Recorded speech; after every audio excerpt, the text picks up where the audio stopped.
The premise of financial freedom through the markets is it's probably one of the most pervasive, intoxicating ideas of the modern era.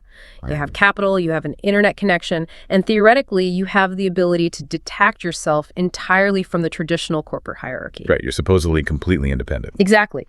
You can allocate risk from anywhere in the world and extract a living or even a fortune purely through the application of your own analytical edge. That is the dream that brings everyone to the arena.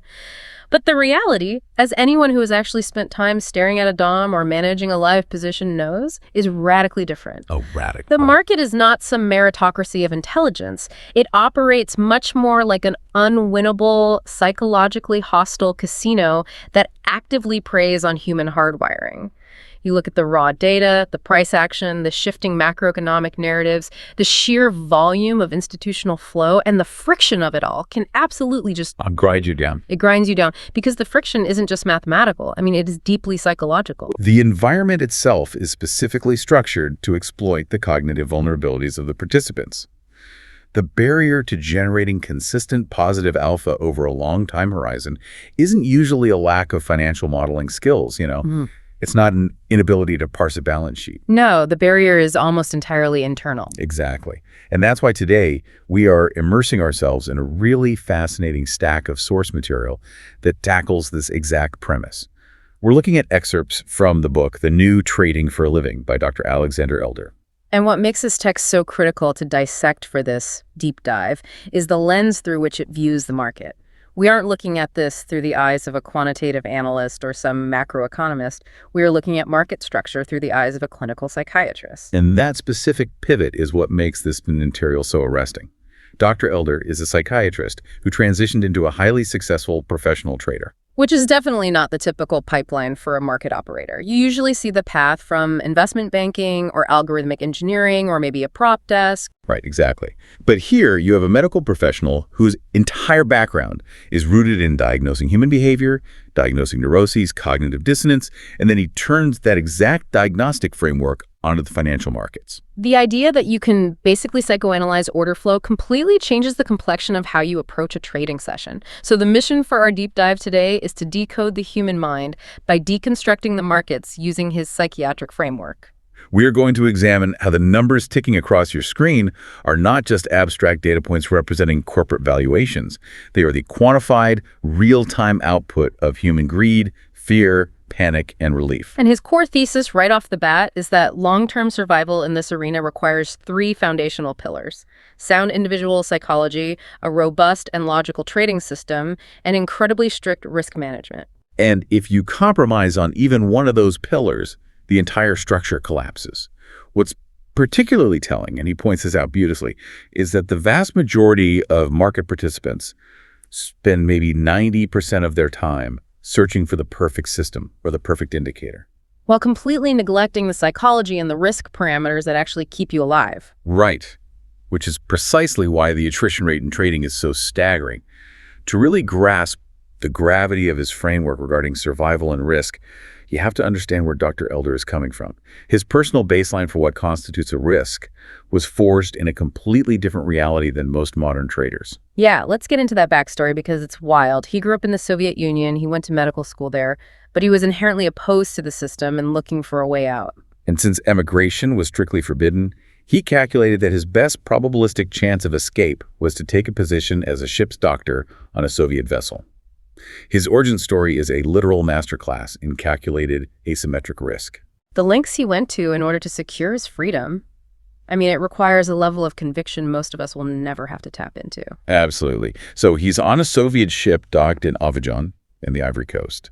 He recognizes a fleeting window of opportunity and he literally jumps ship. He sprints through the crowded, dusty streets of this African port city while his own crewmates are actively chasing him down.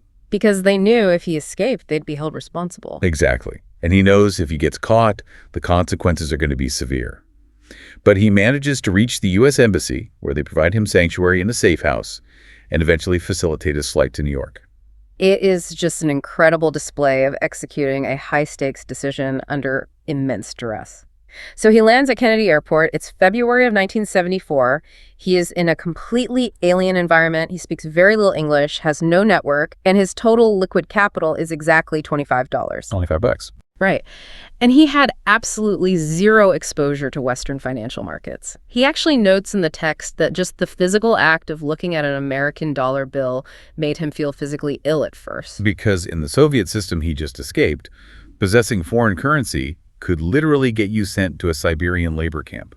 The contrast is staggering. He transitions from a totalitarian state where private capital allocation is a criminal offense to the absolute epicenter of global capitalism. And his introduction to this new world happens during a road trip across the United States. Yeah, he's reading a borrowed, worn-out copy of a paperback called How to Buy Stocks by Engel.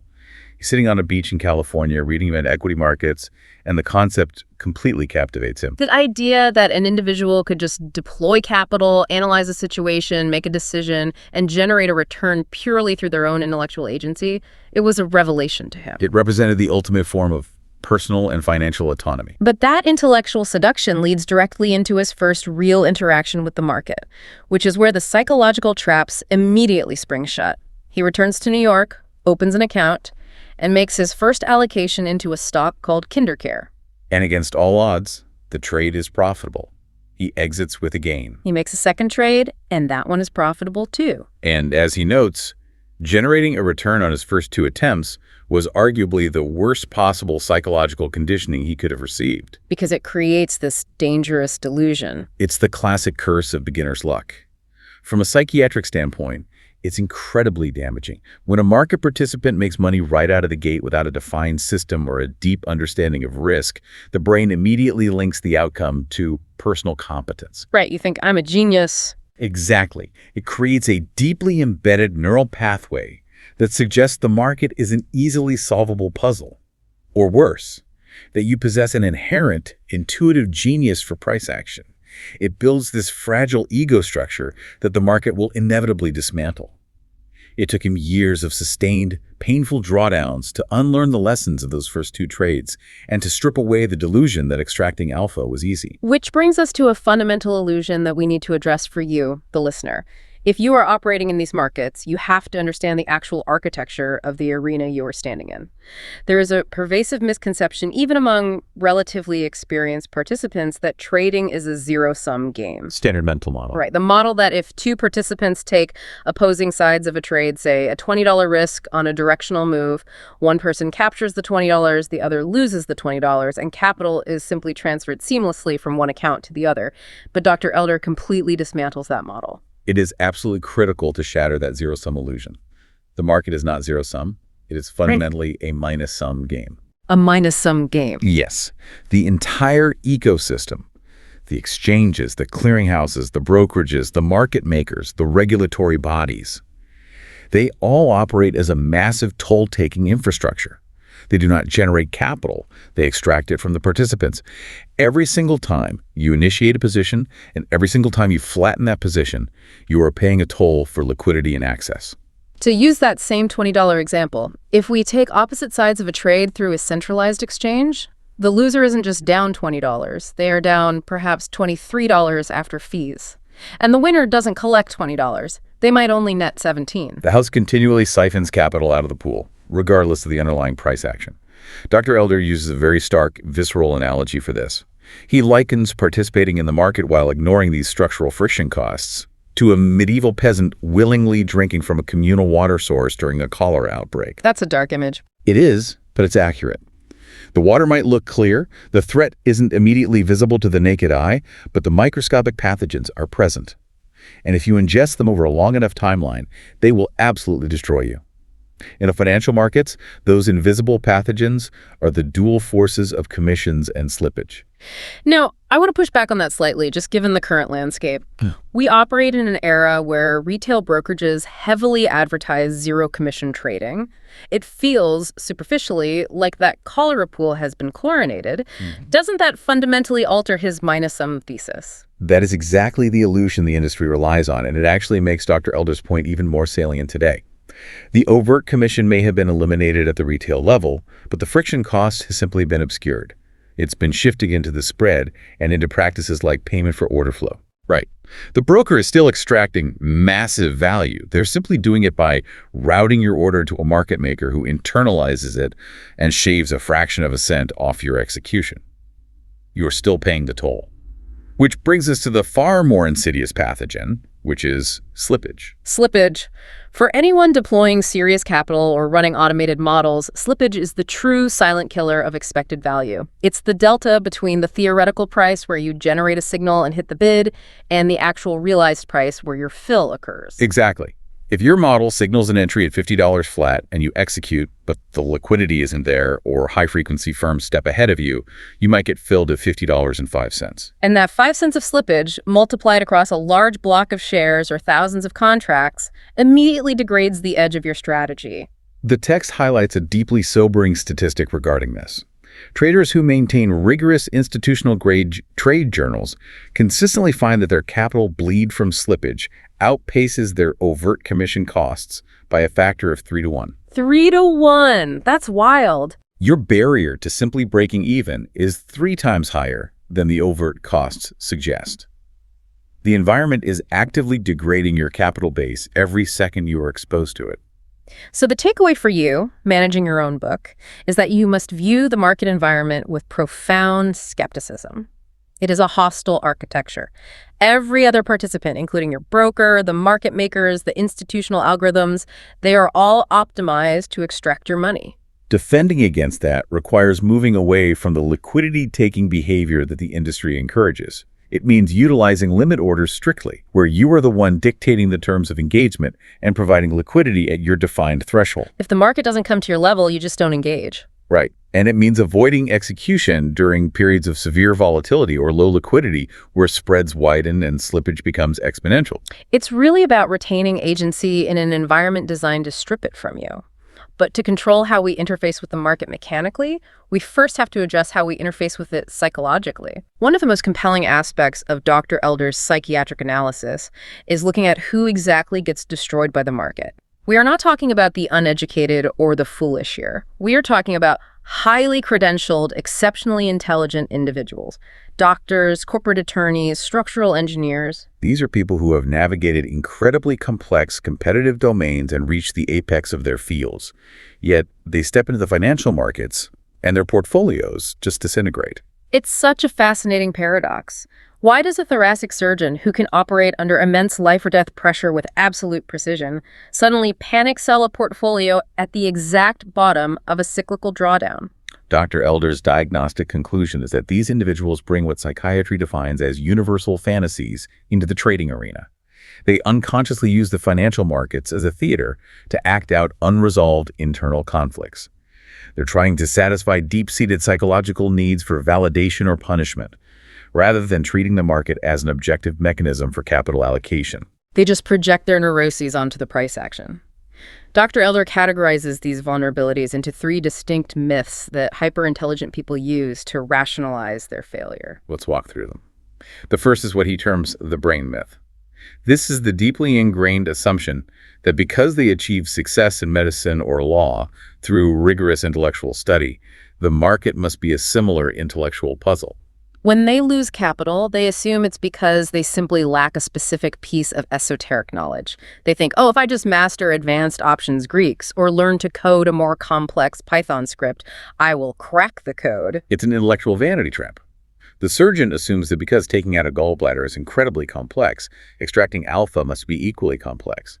But the reality, Dr. Elder points out, is that the mathematical foundation of trading is relatively basic. The math isn't what causes the drawdown. No. The failure mechanism is almost purely emotional and behavioral. It's the inability to execute a defined plan when adrenaline and cortisol are flooding the system. It is a failure of discipline, not a deficit of intellect. Which leads to the second rationalization, the undercapitalization myth. I hear this one all the time. It's the pervasive belief that a trader's edge is actually intact, but their failure is purely a function of an insufficient runway. I had the right macro thesis, my entry was just a little early, and if I had a larger margin buffer to ride out the volatility, I would have realized the gain.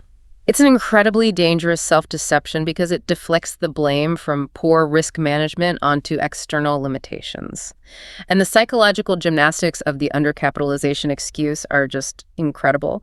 The text provides this jaw-dropping anecdote to completely vaporize this myth. Oh, the $200 million story? Yes. Dr. Elder describes an acquaintance who was trading a massive institutional book. This individual managed to blow through $200 million in a single trading session. Unbelievable. As his positions moved aggressively against him, he refused to cut his losses. Eventually, his clearing firm had to step in, liquidate his book, and force close his positions just to contain the systemic risk. And of course, shortly after the forced liquidation, the market structurally reversed and trended in the direction of his original thesis. And what was his reaction? He didn't reflect on his risk parameters. He actually sued his broker. He sued them. His argument was essentially, if you had just let me hold the position, if I had access to more capital to weather the margin calls, I would have been proven right. $200 million was not enough capital to satisfy his ego. It perfectly crystallizes Dr. Elder's point. A losing trader's mind is underdeveloped, not undercapitalized. If you cannot manage risk on a $10,000 account, handing you $10 million will only accelerate the speed and scale of your destruction. The root pathology is a lack of strict parameters. Which brings us to the third vulnerability, and I think this one is arguably the most prevalent in today's highly quantitative landscape. The autopilot myth. The dream of passive income. Exactly. This is the fantasy that you can outsource the emotional burden of the market entirely. It's the desire to purchase a black box algorithmic system, plug it into your brokerage API, and let it generate passive yield while you abdicate all responsibility. Sleep on a beach while the machine prints money. It is the ultimate manifestation of intellectual laziness combined with greed. Participants will spend exorbitant amounts of money on these static, curve-fitted systems. But Dr. Elder draws a brilliant comparison here. He likens relying on a purely automated trading system in a dynamic market to a pilot relying on autopilot during a catastrophic mid-air emergency. Autopilot is fantastic for maintaining altitude in clear skies. But what happens when the environmental parameters shift dramatically? He uses the examples of an airliner experiencing explosive decompression over the Pacific, or a commercial jet striking a flock of geese right after takeoff from LaGuardia. The algorithmic parameters of the autopilot are not programmed to handle those extreme nonlinear black swan events. Right. If you leave the autopilot engaged, the plane crashes. You require a human operator with situational awareness, judgment, and the ability to adapt to unprecedented variables to take the yoke and navigate the crisis. Financial markets are non-stationary. The correlations and volatilities that a system was optimized for yesterday can completely break down tomorrow. You cannot entirely outsource your fiduciary responsibility to a static machine. And this constant desire to abdicate responsibility, it's a recurring psychiatric theme in Dr. Elder's analysis. When market participants experience the sustained stress and cognitive load of managing risk, there is a profound psychological regression. A regress. They revert to an almost infantile state.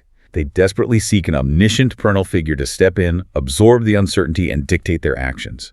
Drawing on his Soviet background, Dr. Elder likens this to the yearning for a little Stalin, a strong, authoritarian figure who relieves the populace of the terrifying burden of independent thought.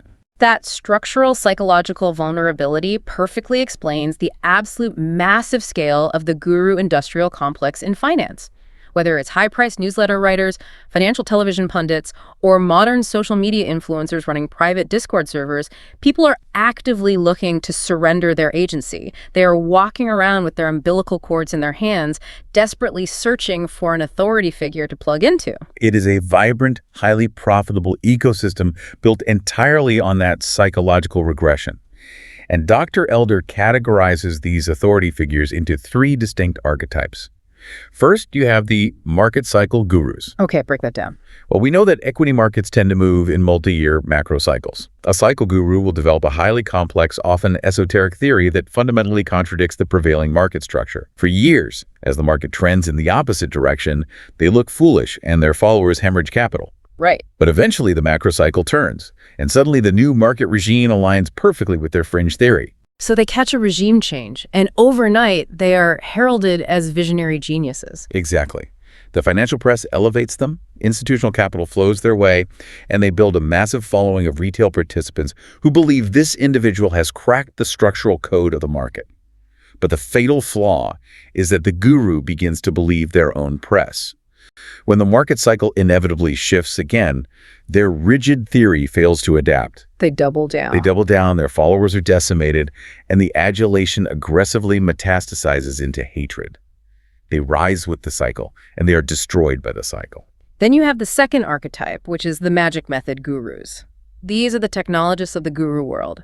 They aren't selling a macro worldview, they're selling a proprietary tool, a new momentum oscillator, a revolutionary volume-weighted indicator, a specific geometric charting methodology. And the insidious part is, when they first launch it, the method might actually possess a marginal fleeting edge. It might exploit a temporary micro-inefficiency in the market structure. But what happens? They commercialize it. Thousands of participants buy the indicator and begin executing identical signals. The institutional algorithms detect this clustered order flow, the market adapts to absorb that specific strategy, and the edge is aggressively arbitraged away. The magic method rapidly degrades into a lagging, useless metric, but the guru has already monetized the initial illusion. Which brings us to the third, and frankly, the most darkly comedic archetype, the dead guru. Oh, this part is fascinating. It is. These are historical market figures whose trading prowess is massively inflated posthumously by promoters selling legacy courses or systems. Dr. Elders focuses specifically on W.D. Gann. If you spend any time in technical analysis circles, Gann is treated with an almost mystical reverence. The promoters claim he extracted tens of millions of dollars from the markets using esoteric geometric angles and astrological alignments. He is presented as an omniscient market wizard. But Dr. Elder did the actual journalistic legwork. He tracked down and interviewed W.D. Gann's own son, and the son completely dismantled the mythology. He outed him. He really did. He revealed that his father was never able to sustain the family through actual trading profits. His primary revenue stream was marketing and selling instructional courses to other aspiring traders. When Gann passed away, the total value of his estate was just over $100,000. Which is comfortable. But it wasn't the fortune of a market wizard. Not even close. It was the modest savings of a seminar salesman. But because the guru is deceased, he cannot contradict the marketing literature, which makes him the perfect vehicle for promoters to fleece new generations of traders. It is a stunning indictment of the industry, but it all points back to that same core vulnerability, wishful thinking, the desperation to believe that a shortcut exists, and to quantify just how powerful and blinding that psychological mechanism of self-deception can be. Dr. Elder references a brilliant behavioral economics study conducted by Dan O'Reilly at Duke University. The Airlie experiment is fundamental to understanding why traders refuse to look at their own P&L objectively. Airlie administered a complex cognitive test to a large cohort of subjects, but he introduced a variable. Half of the participants were accidentally provided with a localized cheat sheet containing the answers. Right, and as you would expect, the cohort with the illicit access scored significantly higher on the initial test. That part is obvious. But it's what Airlie does next that is so revealing. He tells the entire group that they're going to take a second test of equal difficulty. But this time, he assures them with absolute certainty that there will be no cheat sheets available. The testing environment will be strictly controlled. And then he offers a financial incentive. He will pay the participants cash if they can accurately predict their own score on the upcoming second test. He is financially incentivizing them to accurately assess their own unassisted cognitive ability. So how did the group that utilized the cheat sheets respond? Did they acknowledge that their previous high score was artificially inflated and adjust their prediction downward to reflect their true baseline? No. They predicted that they would score just as highly on the second unassisted test as they did on the first. Even with financial capital on the line, their psychological need to believe that they were inherently brilliant completely overrode their rational assessment of reality. They internalized the artificial success as their own innate skill. That cuts right to the bone of the trading experience. That makes me wonder, how often do we, as market participants, run that exact same script of self-deception? You throw on a position with poor risk parameters, but you get bailed out because the Federal Reserve unexpectedly injects liquidity, or there is a random geopolitical headline that spikes the asset in your direction. You didn't execute a sound strategy. You essentially found a cheat sheet. Right. Yet you look at the realized gain in your account, and your brain immediately rewrites the narrative. You convince yourself you are a macro forecasting savant.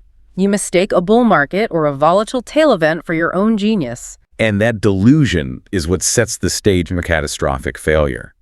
Because the market, eventually, removes the cheat sheets. And if you are sizing your positions based on an inflated sense of your own edge, the reversion to the mean will wipe you out. Dr. Elder's adamant that survival requires becoming a stark, almost brutal realist. There's no room for narrative spin in your trade journaling. Your equity curve is the sole arbiter of truth. But accepting that truth, especially when the equity curve is pointing down, is a deeply painful psychological process. Which brings us to the conceptual centerpiece of the source material. This is where Dr. Elder bridges his psychiatric practice directly with market structure. Early in his career, he was actively treating patients suffering from severe alcoholism. Right, and he recognized that traditional psychiatric clinical settings were largely ineffective for addiction. The patients who were actually achieving sustained sobriety were the ones participating in the rigorous, peer-driven structure of Alcoholics Anonymous.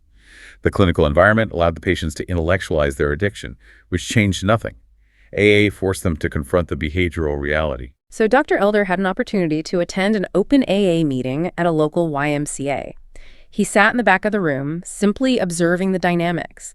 And as he listened to individuals stand up and articulate their behavioral patterns, their rationalizations, and their destructive loops regarding alcohol, he had a profound realization. He recognized that if he mentally substituted the word alcohol for the word loss, the individuals in that room were describing his exact psychological profile as a struggling trader. It's a breathtaking parallel. The architecture of addiction and the architecture of poor risk management are virtually identical. Let's break down the specific symmetries he observed, starting with the primary defense mechanism, denial. Consider the profile of a severe alcoholic. They might be facing a DUI, their marriage is disintegrating, their liver enzymes are toxic, and they are on the verge of losing their career. Yet they sit there and adamantly insist, I don't have a fundamental problem. I just need to switch from drinking whiskey to drinking beer, or I just need to restrict my drinking to the weekends and I'll have it under control. They are attempting to manage a situation that is inherently unmanageable. Now apply that exact pathology to a trader in a severe drawdown. Their portfolio is bleeding out, they are receiving margin calls from their prime broker, and their quantitative models are breaking down.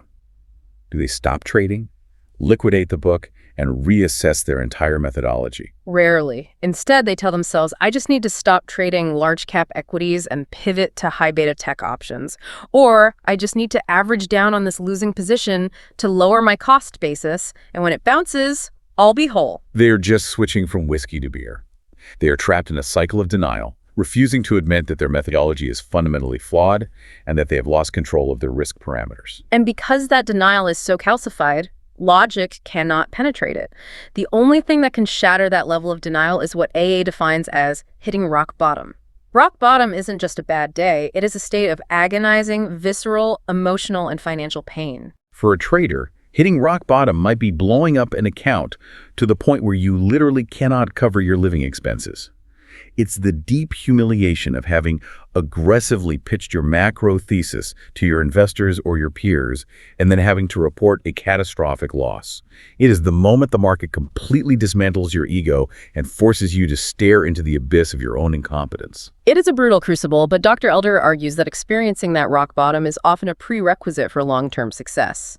It is the necessary trauma that burns away the ego. Once you hit that absolute floor, you are faced with a binary choice. You either liquidate whatever capital you have left, walk away from the markets forever, and blame the system, or you fundamentally rebuild your psychological framework. And if you choose to rebuild, you have to adopt the core tenet of the AA program. The very first step for an alcoholic is the verbal admission. I am an alcoholic and I am powerless over alcohol. Dr. Elder posits that a trader must make the exact same submission to the market. They must admit, unequivocally, I am a loser. I am powerless over losses. This is where the psychiatric framework really challenges conventional financial wisdom. We are constantly saturated with the rhetoric of aggressive confidence. We are told to cultivate a winner's mindset, to use positive visualization, to dominate the market. But Dr. Elder suggests that traders need to form a psychological construct akin to Losers Anonymous. He advocates for a daily behavioral intervention. Before you even boot up your trading terminals, before you look at a single chart, you state out loud to yourself, "Good morning, my name is so-and-so, and I am a loser.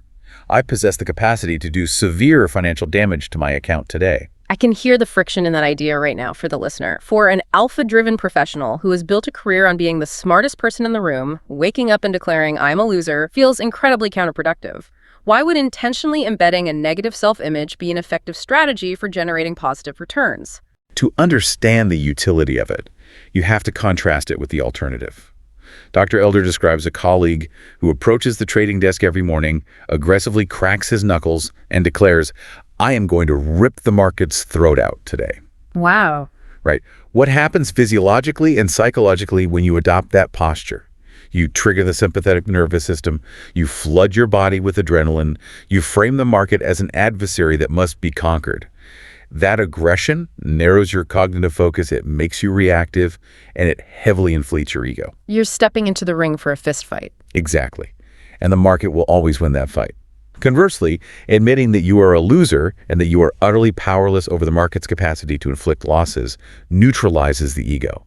It generates a state of vigilant serenity. It forces you to acknowledge that you cannot dictate price action. You stop trying to impose your will on the market. Instead, your entire cognitive load shifts from trying to win to trying to manage risk. It creates the mindset of a recovering alcoholic walking into a room where alcohol is being served. You are hyper-aware of your vulnerability, and you construct rigid boundaries to protect yourself. But here's where I want to play devil's advocate. If we fully internalize this premise that we are powerless losers constantly on the precipice of financial ruin, how do we ever actually deploy capital? At some point, you have to cross the spread. You have to take risk. How does Dr. Elder bridge the gap between acknowledging extreme vulnerability and actually executing trades? He bridges it by redefining the nature of the risk being taken. He draws a strict demarcation between gambling and taking what he calls a businessman's risk. Let's look at physical commerce. If you operate a high-end retail boutique, you have to procure inventory. You buy a seasonal line of clothing. If the market rejects that style, you have to mark it down, liquidate it, and absorb the loss.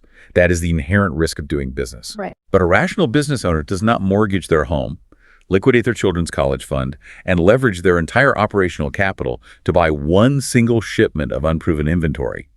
They risk a calculated, fractional amount of their capital on various lines to see what the market rewards. That makes intuitive sense. So how does he translate that fractional calculated risk into a hard parameter for a trading portfolio? He defines it as an absolute, non-negotiable mathematical boundary, the 2% rule. Under Dr. Elder's framework, a trader must never, under any circumstances, risk more than 2% of their total account equity on a single directional trade.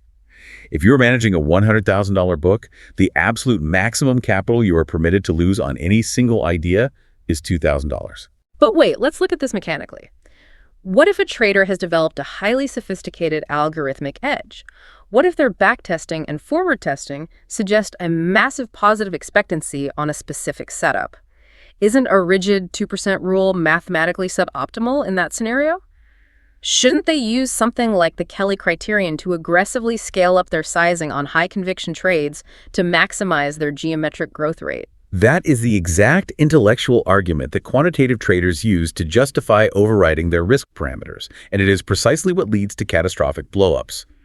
The Kelly criterion is theoretically brilliant, but it assumes that your probability of success and your payoff ratio are static and precisely known variables. In financial markets, those variables are dynamic estimations.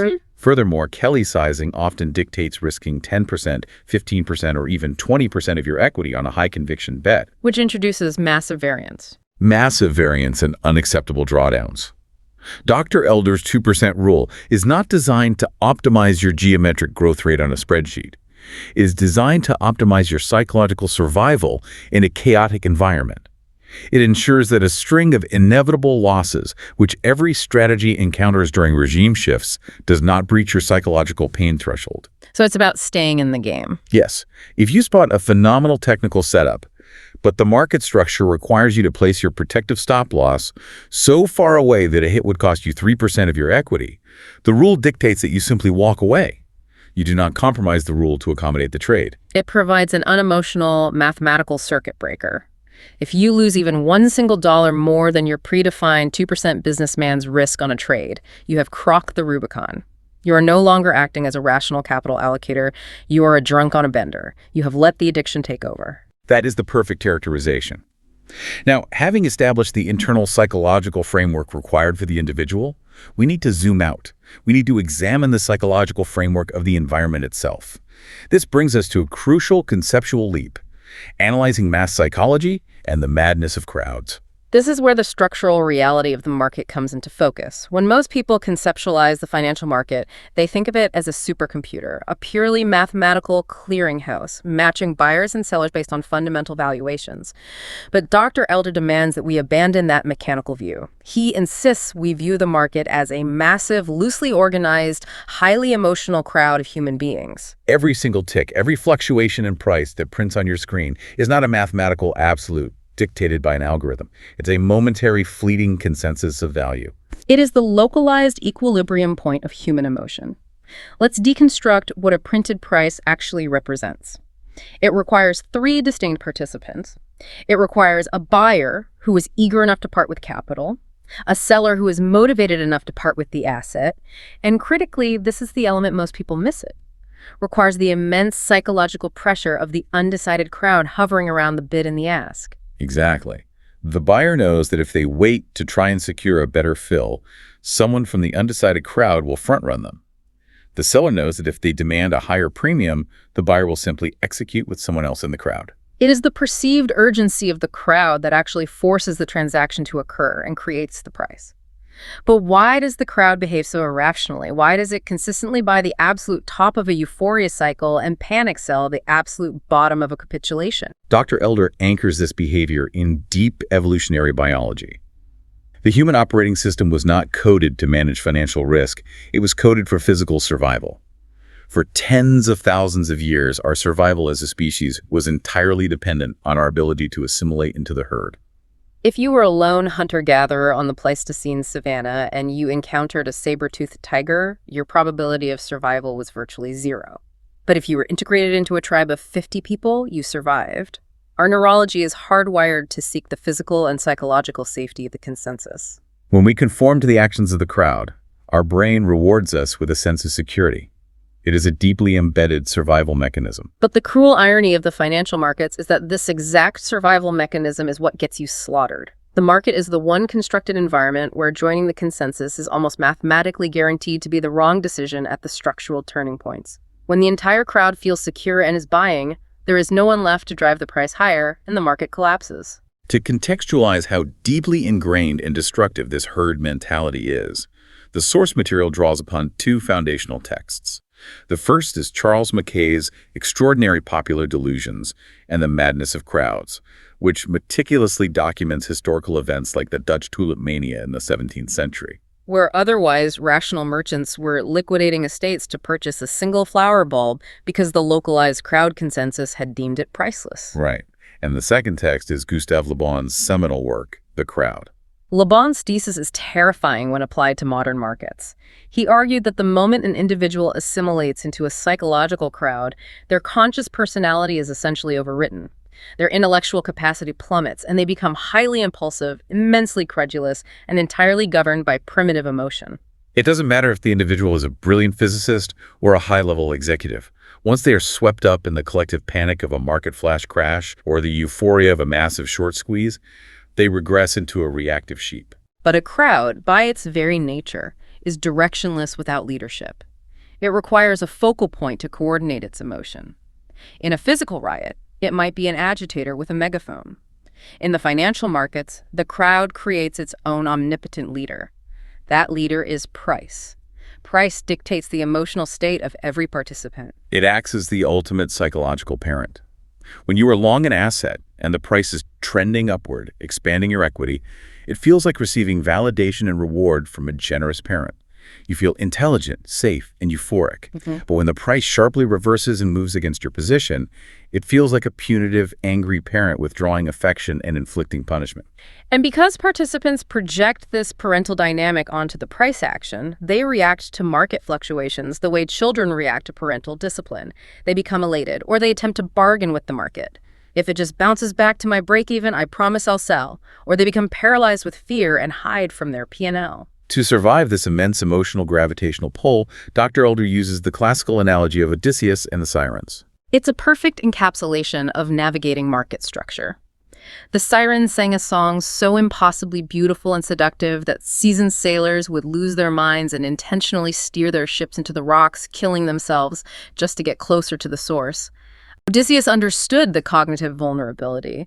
He wanted to acquire the data. He wanted to hear the song. But he knew that once he heard it, he would lose his rationality and destroy his ship. So he engineered a structural defense. He ordered his crew to plug their ears with beeswax so they couldn't be influenced by the environment, and he had them lash him tightly to the mast of the ship. He mandated that no matter how aggressively he begged or ordered them to change course once the song began, they were to ignore him. He bound his future self to a predetermined plan while he was still in a rational state of mind. For a trader managing capital, your comprehensive trading plan, your predefined risk parameters, and your algorithmic execution rules that is your mast. You must bind yourself to those parameters before the 9:30 a.m. opening bell rings. Because once the market opens and the numbers start flashing and the volatility spikes, the siren song of the crowd will urge you to abandon your plan. To chase the breakout, to widen your stop loss, you have to be tied down so you cannot act on those emotional impulses. Dr. Elder extends the maritime metaphor to describe the market itself as the ocean. If you are captaining a vessel and a massive violent squall rolls in, whipping up 30-foot swells, it is an exercise in absolute futility to stand on the deck and scream at the water. You cannot cajole, intimidate, or manipulate the ocean. The ocean is entirely indifferent to your existence. It's a profoundly humbling realization. I think every trader has experienced that moment of localized insanity where they are literally swearing at their monitors because a position is behaving irrationally. It takes a massive psychological shift to internalize the fact that the market doesn't know you hold a position. It doesn't care about your entry price. You cannot control the macro environment. All you can control is your interface with it. You can analyze the barometric pressure, study the currents, and most importantly, you can control the rigging of your own ship. If the volatility is outside your parameters, you batten down the hatches, which translates to drastically reducing your position sizing, or you simply remain in the harbor in cash and refuse to deploy capital until the environment normalizes. So, accepting that we cannot control the ocean, how do we systematically map its currents? How do we track the movements of the institutional whales versus the retail schools of fish? That brings us to the mechanics of decoding the market's footprints through classical chart analysis. This is where we transition from abstract psychology to applied market structure.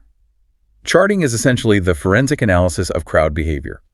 But before we delve into the mechanics, Dr. Elder issues a severe warning regarding how most participants utilize technical analysis.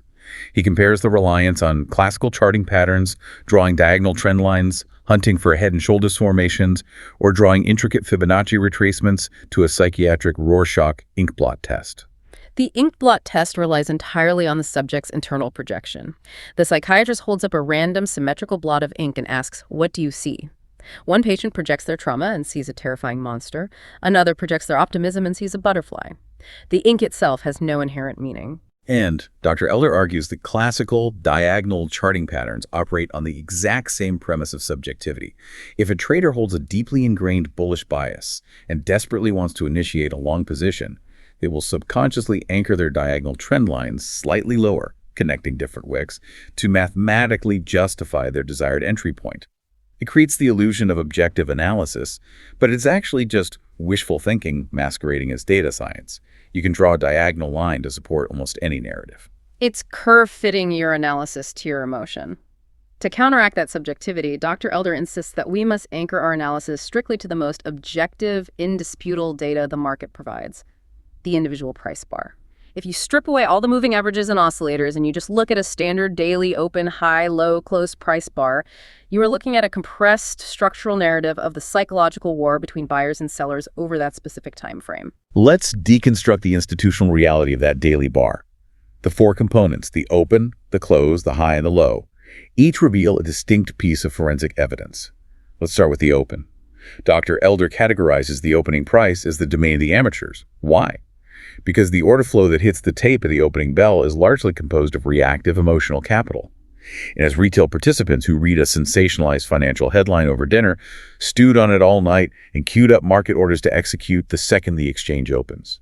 It is the localized peak of emotional decision-making, which is exactly why institutional market makers and algorithmic sweepers love the open. They use that predictable emotional retail flow as a massive pool of liquidity to fade against. They absorb the amateur panic or euphoria. Precisely. Now contrast that with the closing price. The close is dominated by the professionals. Institutional desks, proprietary trading firms, and large capital allocators have been observing the price action all day. They have digested the macroeconomic data, they have watched the amateurs exhaust themselves, and in the final hour of trading, they execute their structural adjustments. They sweep the order book to balance their portfolios or to flatten their risk exposure so they don't have to carry positions overnight.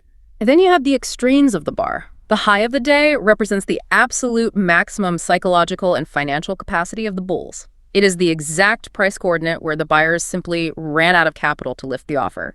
The low of the day is the inverse, the maximum destructive power of the bears, the point where selling pressure was completely absorbed. The critical insight for anyone trying to develop an edge is analyzing the relationship between the amateur open and the professional close. If a market gaps down heavily on the open due to amateur panic over a news event, but then grinds higher throughout the session and closes near the high of the day, that provides a massive structural clue. It tells you that the professional, smart money, absorbed the retail panic at the lows and aggressively accumulated the asset. And as Dr. Elder states as an ironclad rule, your survival depends on trading in alignment with the professionals and fading the amateurs. That is such a clarifying framework for analyzing a chart. Now, if diagonal lines are subjective Rorschach tests, what tools can we use to define the boundaries of the battleground? Dr. Elder points to horizontal support and resistance levels as the only truly objective lines you can draw because they represent specific historical price coordinates that the collective memory of the market respects. Support is the structural floor where accumulation overpowers distribution, halting a downtrend. Resistance is the ceiling where distribution overwhelms accumulation, halting an uptrend. But the fascinating part of Dr. Elder's analysis is why these floors and ceilings exist in the first place. They aren't magical Fibonacci ratios derived from nature. They are the physical manifestation of trapped capital, intense psychological pain, and deep regret. Let's explore the friction of that. Imagine the market is trapped in a multi-month consolidation range, oscillating between $50 at the bottom and $60 at the top. Eventually, a catalyst hits, and the price violently breaks out through the $60 ceiling and runs rapidly to $70. Think about the psychology of the participants who took short positions at $60, expecting the ceiling to hold. They are now trapped in a massive drawdown. They are experiencing acute financial pain and margin pressure. Their internal monologue becomes singular. If the market just gives me a pullback to my $60 entry price, I will buy to cover my short and get out at break even. They are desperate to scratch the trade and relieve the psychological pressure. Simultaneously, consider the participants who correctly identified the $50 bottom, but sold their long positions at $60, missing the explosive move to $70. They are consumed by the regret of leaving capital on the table, driven by the fear of missing out. Their internal monologue is, if the price ever dips back to $60, I am backing up the truck to buy the retest. So you have a convergence of massive buy orders waiting at that specific $60 level. The trapped shorts are desperate to buy to cover, and the regretful longs are desperate to buy to re-enter. That localized psychological trauma is what transforms previous resistance into a massive floor of support. It is entirely driven by human memory.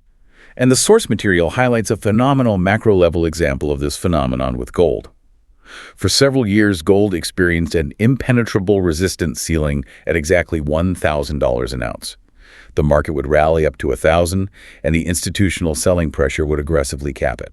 It slammed into that ceiling 4 distinct times, creating a massive psychological barrier for the crowd. But on the 5th attempt, the accumulation finally exhausted the sellers, and gold smashed through the $1,000 level and initiated a massive secular bull run. And what happened years later when the macro environment shifted and gold eventually corrected, that multi-year, impenetrable $1,000 ceiling had completely inverted into an unbreakable support floor. When the price bled down to $1,000, it bounced violently. The collective memory of the entire global market remembered the pain of missing that initial breakout, and they stepped in with massive liquidity to defend the level. It perfectly illustrates the transition mechanics between sideways trading ranges and directional trends. Dr. Elder offers a very visceral analogy to help visualize this dynamic. He describes a trading range as two equally matched, highly aggressive street gangs fighting for control of a specific city block. The bulls push the bears to the corner, the bears regroup and push the bulls back. The capital is exchanging hands violently, but neither side can establish dominance. That is a range-bound market. But a trend materializes when one gang sustains a critical mass, completely overpowers the opposition, and chases them out of the neighborhood entirely. It's a directional flow of capital. But here is where the institutional market makers lay their most devastating trap for the retail crowd: the false breakout. The false breakout is the mechanism by which smart money engineers liquidity to fill their institutional orders. Let's return to our strike gangs fighting between $50 and $60. The market has been respecting these boundaries for months. Suddenly, the price spikes and breaches the $60 ceiling, hitting $61. The retail momentum algorithms and the amateur breakout traders see this technical trigger. They assume the street gang has won the turf war and a massive new uptrend is underway. The crowd aggressively rushes in, placing market buy orders at the absolute high. They are jumping onto a train they think is leaving the station, but they are providing the exact liquidity the institutions need. The professionals have been analyzing the volume profile. They recognize that while the price breached 60, there is no underlying macro catalyst or institutional volume to sustain the move. So what is the professional response? They ruthlessly fade the breakout. They aggressively initiate short positions, utilizing the massive influx of amateur buy orders to absorb their size without causing slippage. They completely overwhelm the retail demand and intentionally crush the price back down into the middle of the $50 to $60 range. The trap snaps shut. The amateurs are immediately trapped in underwater long positions at the absolute peak of the false breakout, while the professionals harvest the alpha as the price reverts to the mean of the trading range. And Dr. Elder emphasizes that because markets spend approximately 70 to 80% of their time in sideways consolidation ranges rather than sustained directional trends, the overwhelming majority of breakouts are, structurally, false breakouts. Learning to identify the exhaustion of a breakout and having the psychological fortitude to fade the crowd is the hallmark of professional execution. It demands an incredibly contrarian mindset. We've traversed an immense conceptual landscape today. We began with the desperate, calculated risks of a Soviet defector sprinting through Abidjan. We diagnosed the invisible structural bleed of slippage. We explore the psychological devastation of the intellect myth and the guru complex. We map the framework of Alcoholics Anonymous onto risk management. And we analyze how the institutional architecture preys on the evolutionary herd mentality through false breakouts. It is a profound synthesis of psychology and market mechanics. For you, the listener, trying to integrate this into your own capital allocation strategy, the core thesis is this: achieving alpha is not about discovering a proprietary algorithmic black box. It is not about outsourcing your conviction to a macroeconomic guru. It is an exercise in ruthless, continuous self-auditing. It requires treating the market environment not as an intellectual puzzle, but as a psychological battleground designed to exploit your inherent cognitive flaws. It demands the humility to acknowledge your absolute powerlessness over random price fluctuations, which in turn forces you to construct rigid, uncompromising parameters around risk like the 2% rule. Ultimately, success is dictated by your ability to untether your identity from the outcome of any single trade and maintain total intellectual and emotional independence from the consensus of the herd. That independence is the only true edge that cannot be arbitraged away. As we conclude this deep dive, I want to pivot this framework away from the screens and leave you with the final, overarching concept to deconstruct. We have spent this time analyzing how the architecture of the financial markets serves as a quantified, real-time reflection of human psychology specifically, our primal reactions to fear, greed, and the overpowering urge to assimilate into a crowd. But if we accept that the market is just a mirror of our fundamental neurology, where else in your daily existence is this exact same minus-sum dynamic quietly extracting value from you? That is an incredibly potent question to consider. The market is just one specific arena where this psychology manifests. Exactly. Apply this framework to the macro environment of our political discourse. Are we rigorously defining our own intellectual parameters, or are we just seeking out ideological gurus who offer the comforting illusion of absolute certainty, allowing us to abdicate the hard work of independent thought? Look at the architecture of social media algorithms. They are expressly designed to exploit the exact same dopamine feedback loops and fear of missing out that drive a false breakout.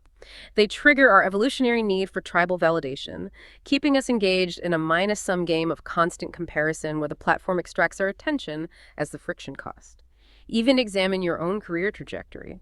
Are you taking calculated businessman's risks to compound your human capital, or are you trapped in the autopilot myth, assuming the corporate structure will navigate the turbulence for you? In every facet of life, you have to ask yourself, are you operating with the detached, disciplined awareness of the professional waiting for the close? Or are you the reactive amateur, emotionally buying at the open and getting silently bled dry by the slippage of life? It forces a profound reevaluation of how we navigate not just risk, but reality itself. We must constantly audit whether we are acting with agency or merely reacting as a component of the crowd. Something to meticulously examine the next time you feel the psychological gravity of the consensus pulling at you. Thank you for joining us on this deep dive. We hope it provided you with a robust, actionable framework, not just for decoding the order flow of the markets, but for navigating the complex architecture of human behavior. Stay analytical, guard your risk, maintain your independence, and we will see you on the next one.